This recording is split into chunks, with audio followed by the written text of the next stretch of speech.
I tell people I died. I mean, I was in a white room. Everybody I knew was around me, and they were just running past me, and I was standing still, and then I woke up. No matter how sick you are, it doesn't matter. You know, there's just, it's all time. It's basically time. You have to do your time on the list. I didn't find out until 3 weeks later. My parents told me what really happened. It's been 6 months. Time is getting shorter. My prayer for Dan every day is that today, this week, would be the time that God orchestrates the events in whatever way, that a heart would be provided for Dan. I understand that if you want to be buried with the heart you were born with, but if you can save a life, why wouldn't you? I have a full-time, part-time job just to keep myself alive. You know, I'm not going to run a marathon, but I would like to be able to walk down to the beach, you know. The last thing she said to us before she left, Mom, Dad, I'll be back in 15 minutes, because she was going on a short errand with her friend. Thank you can be such a little word, but on the other hand, be such an overwhelming word. I was skeptical about it. I said, this is going to be another failure. And I still didn't believe it until I was on the operating table.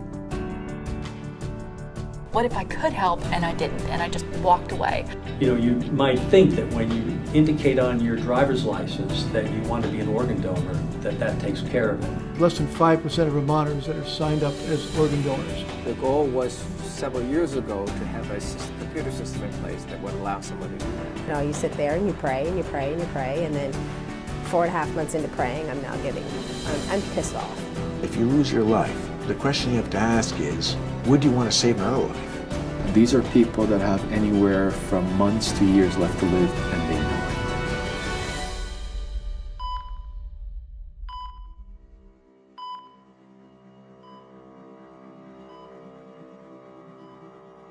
After 6 days at the Fletcher Allen in a coma, they said that Andrew was brain dead, and did we ever think about her being an organ donor?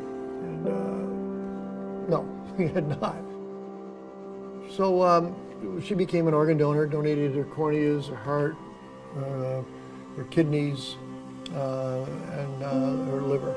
And I just saw the impact as they're being around folks that are waiting, or more importantly, people that have been recipients. You know, what an incredible gift it is. I've done this presentation over 1,100 times. I've never once ever been tired of talking about it. One of my goals here is to have these students go home and talk to their parents. First of all, wear seat belts, and then the other is to just go and have some discussion with their parents about organ donation. My daughter was actually in one of his presentations before her car accident.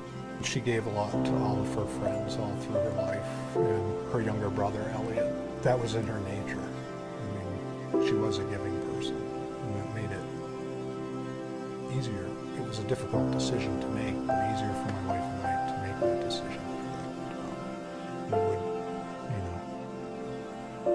go through an organ donation.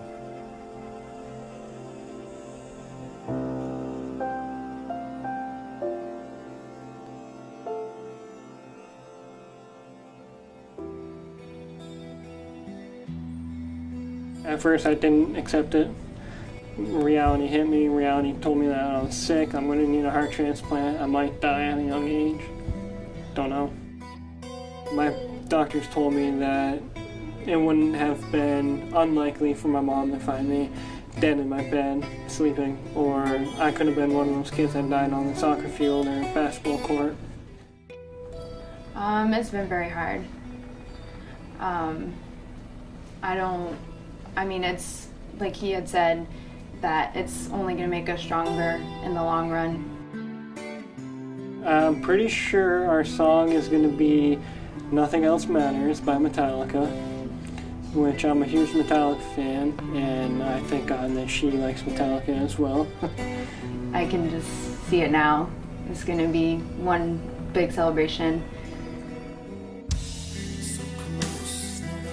We built and bought a house together last October. We're thinking of doing a fall, autumn wedding whenever I get out of here. It really just depends on when I get out of here. I started taking care of Danny once he hit 7th grade, and so professionally I've taken care of him since the 7th grade. We've also become very good friends. We are in shooting club together. There's about 45 or 50 of us that shoot out of Fletcher and George, Vermont. So Danny has a very rare condition called restrictive cardiomyopathy. Think of all the things you did as a junior in high school that required physical activity, and he couldn't do any of it. So people don't realize how much he has given up for himself, for his family, and for Holly. In 2008, I went in for a submucous cleft palate repair, and on the surgery table, my heartbeat flatlined. He went in the hospital to get that surgery done, thinking he was perfectly healthy. He was going to come out of there doing great. He comes out of there knowing he's got this heart condition that can't be fixed. They were getting the paddles ready, and then I just came out. I thought I was only going to stay up to 2 weeks, which was long enough for the doctors to get my pressures under control. He won't come home until he gets the heart transplant. You know, what am I supposed to do? Not worry? That doesn't happen, you know. And he's been good, so I kind of relaxed a little. And then the bottom just fell out, and it's just been falling ever since.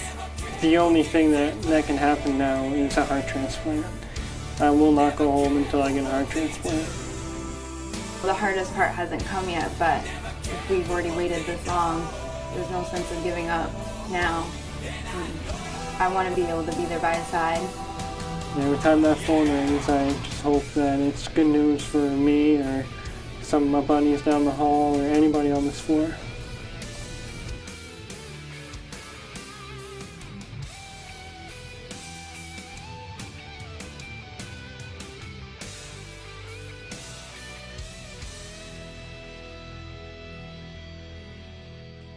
In this country, interestingly enough, we have to sign up to be an organ donor. If you lived in the Netherlands, you would be an organ donor. By virtue of living there, you would actually have to sign up to not be a donor. You know, you might think that when you indicate on your driver's license that you want to be an organ donor, that takes care of it. If there is a tragedy and someone's loss of life is imminent, it is not at all likely that anyone will go and check a driver's license to determine if that person is an organ donor. They should and will look directly on the registry. You may want to be an organ donor, but if somebody in your family does not know your wishes or feels otherwise, at the time of their grief and their loss, they lost you, they may look at what they are feeling at that time more than what you would have wanted them to feel. As of now, Vermonters are less than 5% signed up to be organ donors. The low percentage of people who are registered presently reflects simply the fact that the system has not been in place. The registry has only been up for 2 years, and the capacity to place people on that registry through the DMV has only been present since January 7th, 2013. DMV is one of the principal points of interaction between the motoring public and their government. So we will have our people more aggressive about asking license renewals if people wish to sign up.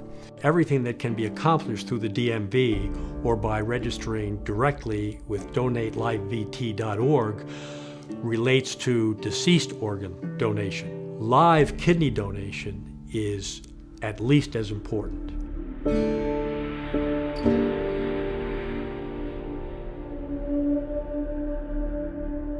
I do home dialysis, but it's 5 nights a week, 3+ hours a night, so I have a full-time, part-time job just to keep myself alive.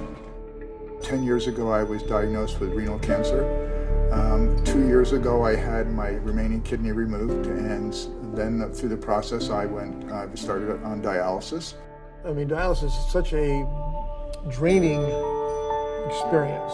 Every other day for the rest of your life, you're on dialysis until you get the transplant. It's hard, but I, couldn't imagine doing anything else. And that's why I did try to become a donor, and I went through all the testing, and I didn't match up perfectly. So just yesterday, I signed the documents to be part of the cross-match program, meaning that I would give my kidney to someone else if somebody else would give to Rod.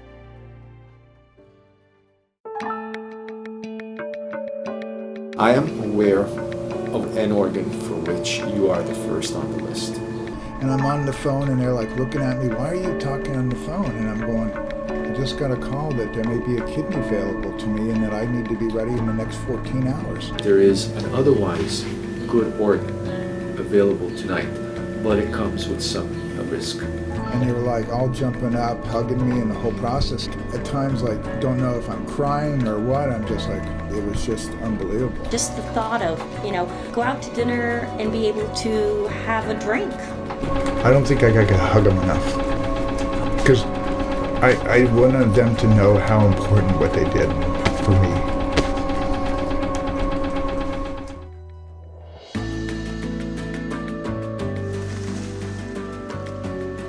When I first was diagnosed with polycystic kidney disease, they told me I'd be on dialysis within 2 years. And then I went through the testing and got on the transplant list, which I was on for a year and a half. And then the call came up. I'm Eileen Rooney, and I am connected to this woman, Jenny. I donated a kidney to her. My name's Jenny Dudley, and I received that kidney nearly 8 years ago. We didn't know each other. We actually didn't meet until after Jenny received my kidney.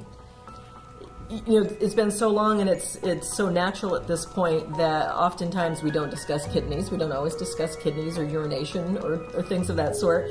But that I can't speak for Jenny, but that I also just forget sometimes what our connection is. It started out as two strangers with this really, really interesting bond, and then it just kind of evolved into like a regular friendship. It's changed me from being a very quiet, shy person to somebody who shouldn't be in front doesn't of the really. I do things that I wouldn't have done before. I think one word that I've been searching for all this time to describe how I feel, it's joy. Joy.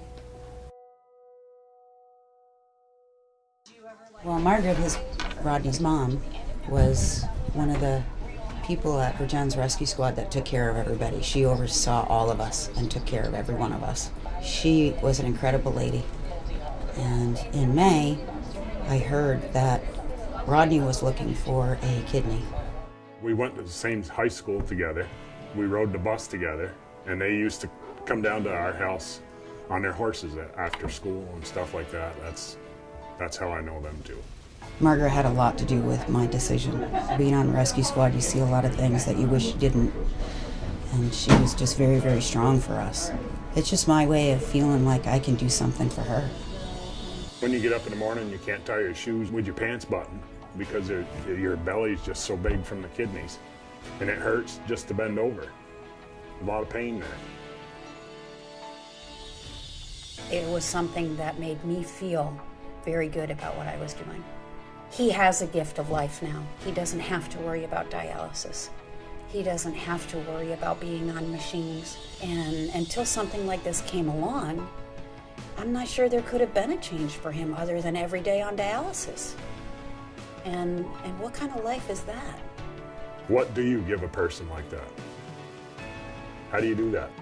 The most rewarding thing is I'm going to be able to play sports with my son now. He's at the age now where he needs somebody when he comes home to play with, to teach him.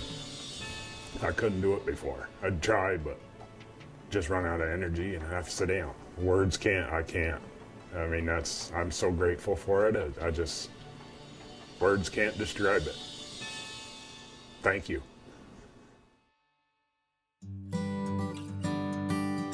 My wife had developed kidney failure.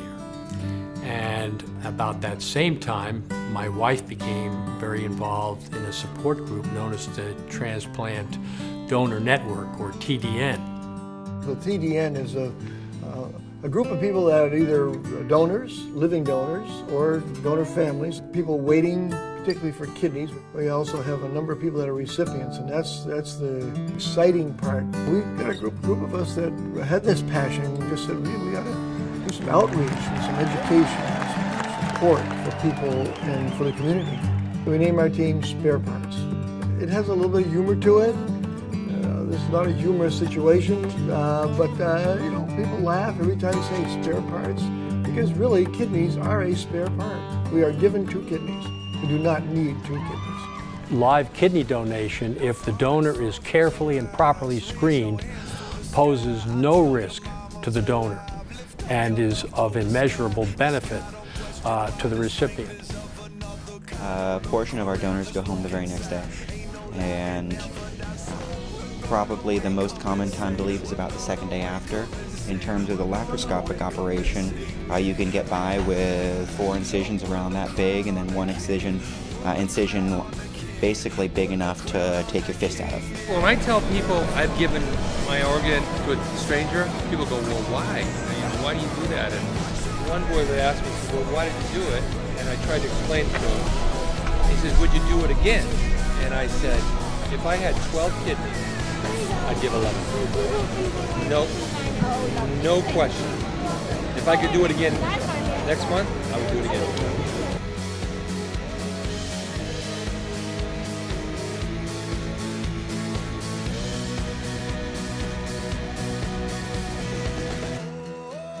To get a kidney, oh wow, that's priceless. There's no greater gift than that. I don't think people realize how many other people there are out there that need kidneys or have kidney problems. There are 18 people die every day waiting, and 3 people are put on the list every single hour in the United States to be a recipient of an organ. I feel like a whole 10 years have been just erased, and now I'm just sort of living again. We have this incredible medical ability now to take a tragedy, our own tragedy, and turn it into a life for somebody else. Why wouldn't we want to do that?